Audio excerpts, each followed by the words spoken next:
கொஸ்லந்த பகுதியில் இடம்பெற்ற அனர்த்தத்தை போன்றதொரு மற்றுமொரு அனர்த்தம் இனிவரும் காலங்களில் இடம்பெறாத வகையில் தவிர்த்துக் கொள்ள நடவடிக்கை எடுக்குமாறு வலியுறுத்தி கவனஈர்ப்பு போராட்டம் ஒன்று முன்னெடுக்கப்பட்டது. லிந்துல, மெராயா மற்றும் என்போல் ஆகிய பகுதிகளைச் சேர்ந்த மக்கள் இவ்வாறு இன்று கவனஈர்ப்பு போராட்டத்தை முன்னெடுத்ததாக எமது செய்தியாளர் குறிப்பிட்டார். கொஸ்லந்த மீரியாபெத்த பகுதியில் கடந்த 29ஆம் திகதி ஏற்பட்ட பாரிய மண் சரிவுக்கு பாதுகாப்பற்ற நிலைமையே காரணம் என ஆர்ப்பாட்டக்காரர்கள் தெரிவித்துள்ளனர். எதிர்காலத்தில் அவ்வாறான அனர்த்தங்கள் இடம்பெறுவதனை தவிர்த்துக் கொள்ள நடவடிக்கை எடுக்க வேண்டும் எனவும் அவர்கள் குறிப்பிட்டனர். தமது மக்களுக்கு பாதுகாப்பான இடங்களில் தனி வீடுகளை நிர்மாணித்து தமது பாதுகாப்பை உறுதி செய்யுமாறும் அவர்கள் கேட்டுக்கொண்டனர்.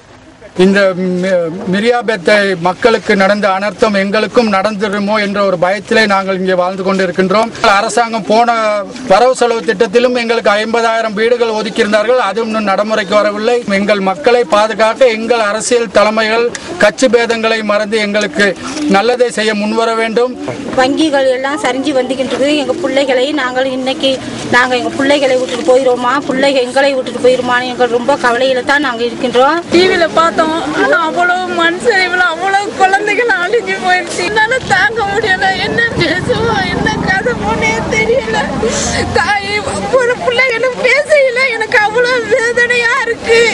எந்த விதமான பாதுகாப்புமே இல்லை. இந்த வளகாத்தோட்டத்தில் ஏற்கனவே ஒரு பச்சை பாலவனை நாங்க இழந்தோம், பச்சை குழந்தைய இழந்தோம் இந்த வளகாத்தோட்டத்தில். அத்துடன் கொஸ்லந்த பகுதியில் மண் சரிவில் உயிரிழந்த மக்களின் ஆத்ம சாந்தியை வேண்டி மெழுகுவர்த்தி ஏந்தி மௌன அஞ்சலியும் செலுத்தப்பட்டது.